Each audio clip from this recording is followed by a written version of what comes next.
dangerous. Everybody circling this vulture race. Negative, nepotist. Everybody waiting for the father man. Everybody praying for the end of times. Everybody hoping they could be the one. I was born to run, I was born for this. Whip, run me like a racehorse. Pull me like a ripcord. Break me down and build me up. I wanna be the slip. Word upon your lip. Rather that you rip. Break me down and build me up. Whatever it takes. 'Cause I love the adrenaline in my veins. I do whatever it takes. Whatever it takes. Welcome to the Trader's Mindset Mastery Podcast with your host, Steve Gregory. So this week I want to touch on something that seemingly comes up pretty frequently in my coaching efforts that I observe in many traders. And that is that often traders are their own worst enemy.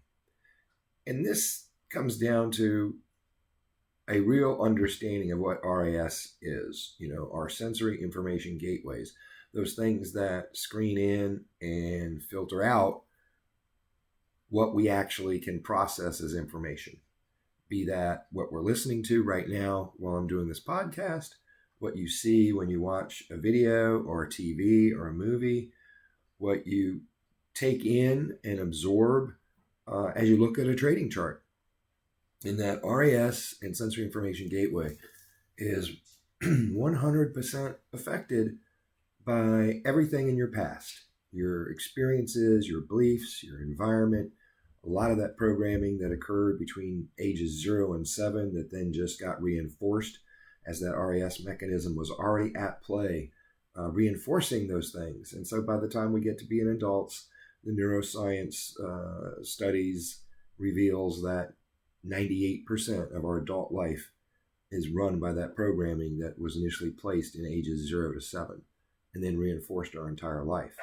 So make it a good study. I'm encouraging you to make that a study, to just, go watch that Law of Spirals video that sits at the Scans, Forks, and Fibos group. Understand that little triad that exists between Law of Attraction, RAS, and ego. I know many people, since The Secret, the movie The Secret and the book, think of, Law of Attraction being based on frequency and vibrations, because that's what we're told. Now, exactly how do you raise a vibration? How do you raise the frequency of your vibrations? With focus, with repetition, all the things we talk about, from how you program your sensory information gateway and how you have to, as Joe Dispenza will say, unfire and unwire those neural networks that have had hard code programming now for decades inside your subconscious.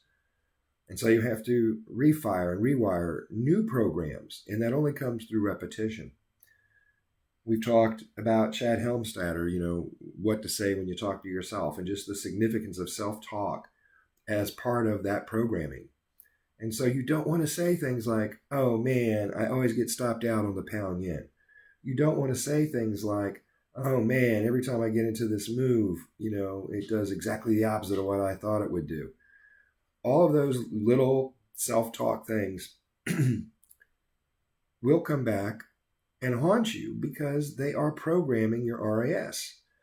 And they're either furthering programming on a belief that you don't deserve to be successful as a Forex trader, or that a particular system you're trading isn't going to work for you, or that you're just not cut out for Forex trading, whatever the third-party victim you're trying to make yourself.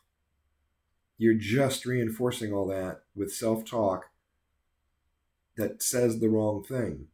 So you have to start your day with some sort of meditation. And again, don't believe you have to be burning the incense and have a yoga mat and have Buddha statues all around you and, have an altar in the corner of your living room or whatever.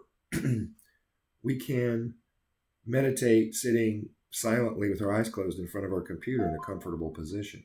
Meditating meaning just tune out all the other distractive thoughts, tune out the noise, and just focus on some thoughts. And it's a good time to do your affirmations, those questions that put your mind to work at solving your life's dreams and goals. But when I say a trader can be their own worst enemy, what I'm really talking about is an observation of traders who know at the time they're taking a trade, it's not the time to take a trade. And so you have to bring some focus to why you're doing that. We've talked weeks past about metacognition, time to examine in thinking about your thinking. So what are you thinking about when you take a trade where you know the conditions aren't right, when you know the criteria isn't right? Now, there's knowingly understanding that it's not the right criteria. Then there's times where it's just confusion about whether it is or not. Now, in my initial training programs for some of my harmonic wave convergence programs, I introduced the concept of the Holy Grail of trading. And the Holy Grail of trading, which is that thing everybody seeks, right? But it's kind of got a hidden meaning to it. The Holy Grail of trading is not to trade. And I don't mean by watching the chart and never taking a trade, because we can't grow our account by doing that. I'm talking about the times when we have known conditions that lead themselves to the potential of higher than normal losses. It increases the percentage rate of a loss. And some of those Holy Grail moments are things like you're overly tired. You have carved up a couple hours before you're going to be trading, and now you're going to be hitting, a down while you're sitting at the charts. Being dehydrated. We've talked in, the head game, the physiology of a trader, how even 5% dehydration could cut a 30% productivity in your brain. How a 10% reduction in hydration can give you a 50% reduction in productivity of your brain. We've talked about not trading, the Holy Grail means not trading when you're upset, when you're depressed. We've included in recent years, the other emotion on the opposite side of being upset or angry or depressed and disappointed, and that is extreme joy, happiness, which means not only do you not trade immediately after a loss, it means you don't trade immediately after a win either, because emotion comes in and those enzymes flood the amygdala, and the amygdala shuts down the RAS mechanism. And while we're taking in information, our brain doesn't know how to process it. It's the little trickery that the amygdala performs. And so we don't trade with emotion. We don't come home from a bad day at work and open the door and kick the cat and scream at the kids and be grumpy with the wife and and then sit down on charts. Those are Holy Grail situations. Don't trade. There's Holy Grail situations when you're in a trade. If you're in a trade and at any given time, you're not sure what it's doing. Now see, we're going to transcend old paradigm to new paradigm here. Because when you're in the new paradigm, you don't want to be sitting in a trade where you don't know what's going on. And you're confused by the indicator, you're confused by price action, and you're sitting there in the trade. Look, if you're in a trade, the Holy Grail says, if you don't know what's going on, if the indicator seems confused, you exit the trade. It doesn't matter whether you're positive or negative. Because if you're already negative, it can just go to more negative. And that does much more damage. Okay, that does much more damage. And when you're already negative and it goes more negative, that damage goes to both accounts, your trading account and your head game account. So the Holy Grail fits in real strongly with my principal money management objective or mantra at the top level. And that is conserve and protect capital and then grow the account. Conserve and protect and then grow. What that means is no gambling. What that means is if you're trading, the only trades you should take are the ones you know you're going to win. Otherwise, you're gambling. If you haven't done your demo work, if you haven't done the volume of trades, and you don't get that KSP, then when you're sitting down at the computer to take a trade and you open your trading station, you've been on the charts, it's been an hour and a half, and oh my gosh, I got to get some trades in. And you see criteria and it's not perfectly aligned, and you're trying to force it into a trade, you're asking for trouble. And you know better. See, this is the moment of clarity I want you to understand. This is the metacognition I want you to be aware of. You know it's not right. Either the criteria is not right or you're unsure. And when you do that click on the buy or the sell button in your trade station, you are sitting there wishing, hoping, dreaming. Translation, you are gambling. And trading is not gambling. A lot of that stems from your impatience as a trader. You want it all now. A lot of it stems from your expectations that were set in a vacuum, set in a void. You made some determination about where you should be and you're not there, so now you have to catch up. That's not FOMO. That's trading to meet objectives and expectations that were not soundly built on a foundation of understanding what's really going on. And so your RAS is all about that subconscious crew that's so loyal to the orders you give it. And you've given it orders to trade X amount of dollars or get your account to X amount of dollars by a certain date. And you're not there. So your mechanisms, that subconscious crew goes to work trading for you. So in your meditation, in your morning reflection of what your day is going to be like as a trader, maybe that you save that for when you sit down at the charts. Do your morning meditation for life in general, but save that brief. It doesn't have to be but 30 to 45 seconds with your eyes closed and just saying, why do I only wait for the best criteria before I take a trade? Why do I always know I'm going to win the trade before I actually click that buy or sell button? Do your affirmations that put your mind in the right focus, that you're being very specific with the details that you give your subconscious crew. Because they're going to execute exactly what you tell them, right? If you're a parent and you've raised children, there's various points where an innocent toddler won't get it right when you give him instructions because he's literally listening to what you say. And if you don't give him enough instructions, he's not going to do what you want. Then that turns around as a teenager. And if you give instructions, they will turn around, but you didn't say this and you didn't say that. Now they knowingly are manipulating the situation. They're taking advantage of, they actually knew what you were talking about because the actual words didn't flow out of your mouth. But guess what? That toddler, that teenager, that is indeed your subconscious crew. They are listening to what you say.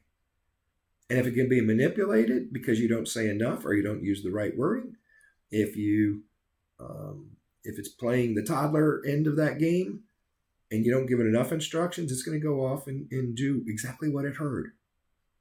And so you are the one responsible for the actions. Even though your subconscious mind carries them out, it's the orders you give it. So if you sit there and say, oh man, I never win these 10-minute trades, guess what? Your crew's going to go to work and ensure that it doesn't show you the stuff how to win the 10-minute trades. It's only going to show you the stuff how to lose the 10-minute trades because that's the order you gave it. Now, we go past that when we knowingly are taking trades where we know the criteria isn't exactly where it should be. And now we're gambling. So that's stuff you have to work on. Why do I not gamble in my trading? Affirmation. Why do I wait for the ideal trade setups? Affirmation. Why do I always know in advance that I'm going to win the trades that I take? Affirmation. And repeat and repeat and repeat. It's through repetition of new concepts to the subconscious mind that we can unfire and unwire existing neural networks that do the automatic, that are programmed to do the automatic things for us that don't help us. And when we recognize that, we're blessed I mean, what other species of animal can actually program their brain? I had a funny situation the other day. My dog, bless her soul, she's such, a child of the family, and she's just so adored by myself in Dallas and Catriona, who she doesn't see that much, but she was, as a puppy, she was raised a lot by Catriona. And my older daughter, Courtney, she was staying with me for, about 2 months in her move from the East Coast before she went up to Seattle. One, just to visit and just, to talk. She was at that age where, we talked a lot. And it was a great visit, but it was right when we got Roxy as a puppy. And so Roxy also has an affinity for Courtney.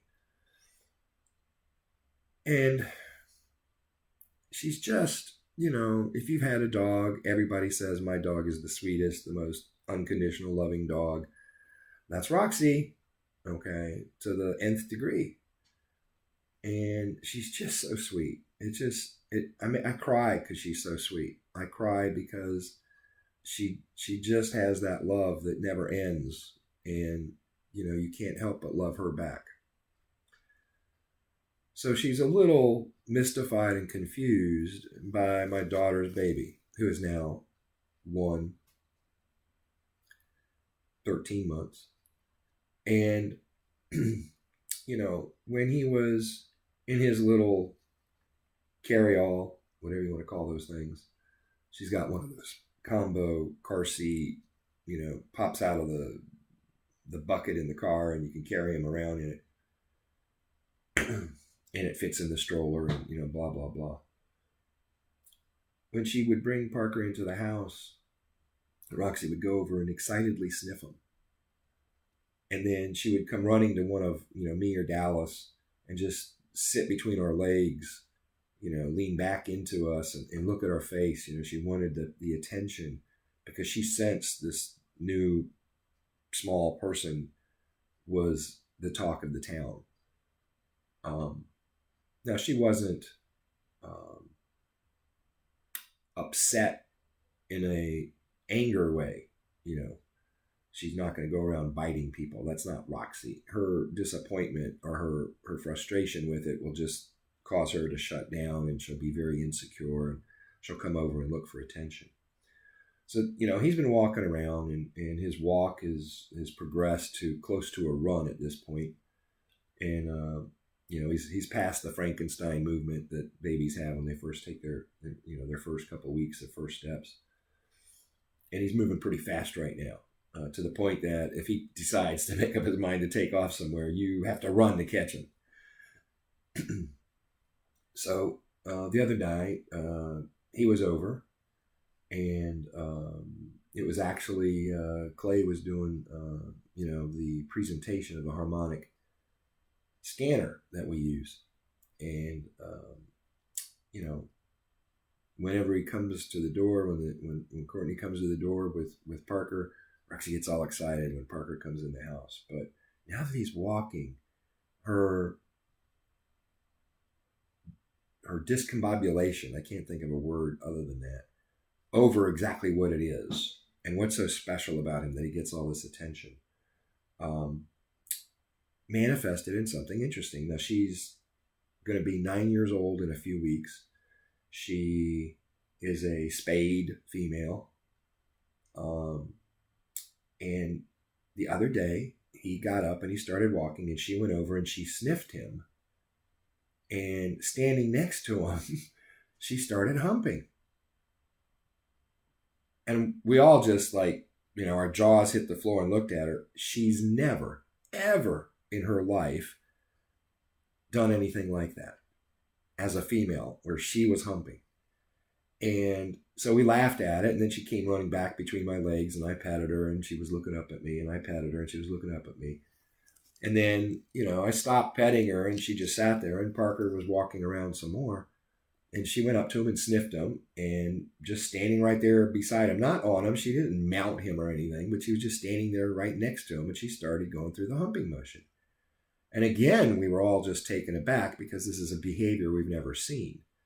Now, afterwards, Dallas did some Googling, and even in a female, this is just a sign of instinctual, alpha marking, the dominate. Look here, I'm the dominant one here, not you. And I was so amazed at the instinctual pull for that reaction. I always wonder, what do dogs really think? I know some of you are like, what the hell, Steve? What does this have to do with trading? It has to do with the significance of the amount of things we have that are programmed in our subconscious mind that happen in an auto mode, that just take place. Now, the thing with Roxy is she can't be aware of her thinking that makes her do that. It's not a metacognition point for her. She's a dog. And she can't sit there afterwards and reflect, oh, gee, I wonder why I was doing that. Probably wasn't the best looking behavior. Let me sit down and have some meditation and reprogram myself. Dogs can't do that, but people can. But those kinds of moments just show you how absolutely strong our subconscious is.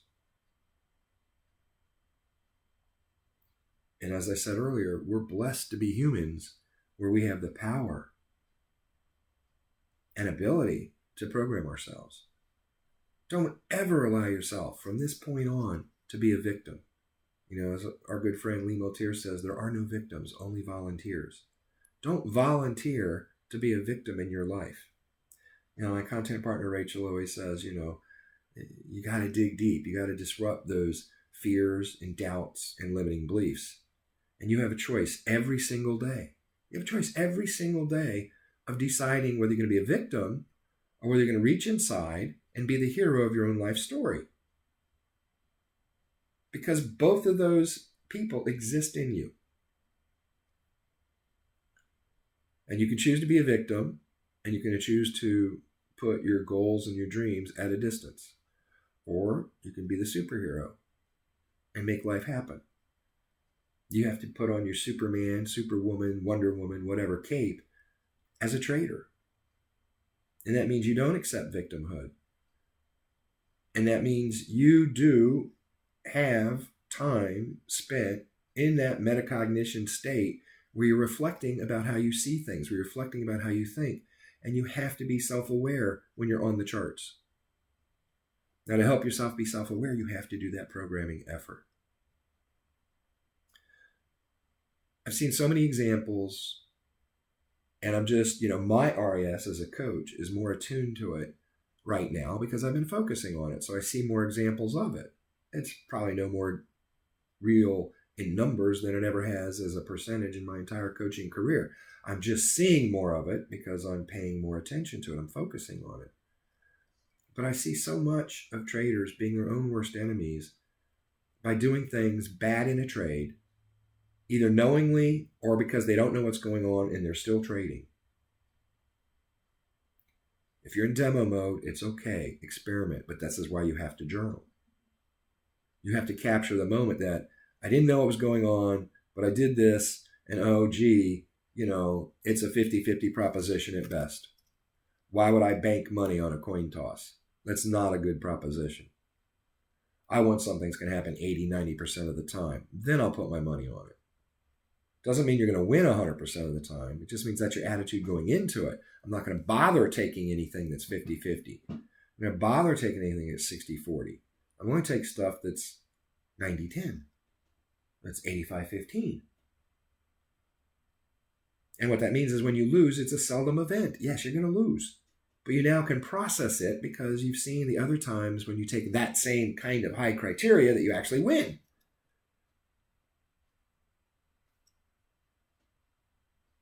I've seen a transformation in a trader here the last month.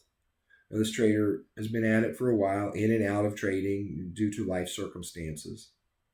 And, they were trying a little bit of this and a little bit of that. Because I teach a little bit of this and a little bit of that. So they were being the good student in the end. But it wasn't serving them. And so, hey, why don't you try focusing on one thing? One thing. Tab 29 can do 57 things to the what power? I don't know. But focus on one thing. And so this trader did that. And I got a report the other day, I think 3 weeks. I think that was what it was. It's real close to that maybe. And the report was, I haven't lost a trade in 3 weeks. I'm taking trades daily. I haven't lost a trade in 3 weeks. Because what they did was tighten up their criteria. And if it's not that, they have the discipline now not to take that because they've seen the damage it does. The damage it does to even though it's, a $5 loss, a $15 loss. Insignificant in the scheme of things in trade being $1 million trader, right? Except the damage it does on your head. And now when you damage your head, it gets into this circuitous cycle because then that damage in your head affects your ability on the charts because it affects your RAS. It affects your belief set. And now you're not doing what you need to do on the charts. Don't be your own worst enemy. Don't take trades that have iffy criteria. In your demo accounts, yes, but you must journal so you learn through your journaling in the review of your journals what trades not to take. I put my hand on the stove and it felt just fine. Note, I put my hand on the stove and it felt just fine. And at that time, the stove burners were, same color they always are. Oh, look, the stove burner's red hot. I put my hand on it. I burned myself. Note, journal. Don't put your hand on a red hot burner. 3 or 4 days later, red hot burner, put my hand on it. Note, journal. I burned myself again, and guess what? The burner was red hot again. Put your hand on the burner. There's no color to it. Cool to the touch. No harm. See, you evolve your criteria through your demo trading in your laboratory. You learn what not to take. You learn what to take. And where I see traders struggling, when I see them gambling in a trade, it tells me they haven't done the volume of trades. It tells me they haven't done the demo work. It tells me they haven't journaled. Because they haven't learned yet what to take and not take. Because burning your hand is no fun. There's a physicality aspect to it. There's a mental and emotional aspect to it. There's a limitation in what happens afterwards, how you can use your hand and can't use your hand. And you learn it's not the thing to do. You don't need to be real high on the IQ scale to be able to discern from experimentation. But you're not doing the experimentation. You're going right to trading to win, even if it's your demo account. As I always said, you don't demo trade to win, you demo trade to learn what not to do. But that's only true if you're actually recording and journaling and diarizing what happens when certain conditions are there and you take the trade. What happens, wins versus lose, right? We talked about Clayway, day after day after day, Clay was sending me screenshots. I noticed this and boom. I noticed this and boom. And now I'm going back to all the charts and I notice exactly when this happens, this is what happens afterwards in price. It's so consistent. He trades it, he wins, he wins, he wins, he wins, he loses. He wins, he wins, he wins, he wins, he wins, he wins, he wins, he loses. He wins, he wins, he wins, he wins. So now when he trades and he loses, it doesn't faze him. Because he knows the win percentages. Because he did the observations. So now the head game doesn't get messed up with a loss. Where the head game gets messed up in a loss is when you gambled in the trade. When you didn't have the criteria properly set and you took the trade anyway. Don't be your own worst enemy.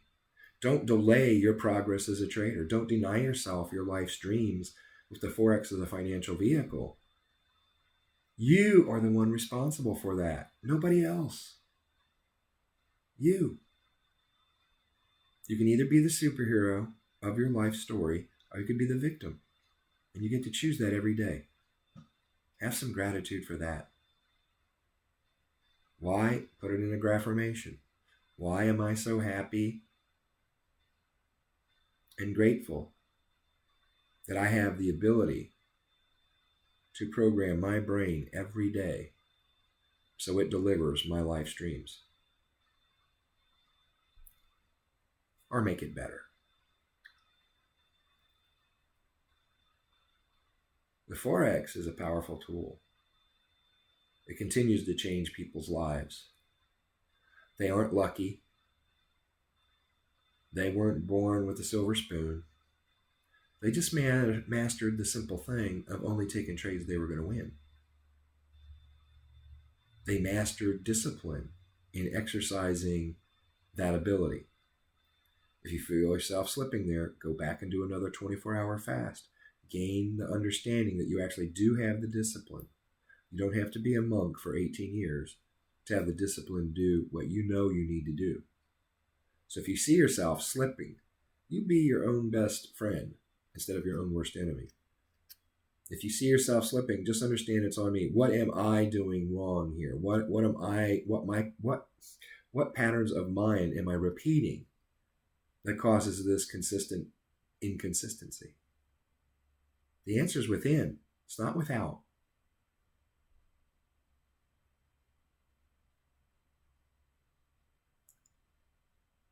So it comes down to being a successful Forex trader in the end, with all the studying, with all the technicals, with all the indicators, with all of the head game stuff, is one simple fact. Only take the trades you're going to win. And when you do that, you're going to be successful. Remember, life can be short, so for those people you care and love, let them know you care and love them. This is Steve Greger signing off for Traders Mindset Mastery. I'll be back again next week.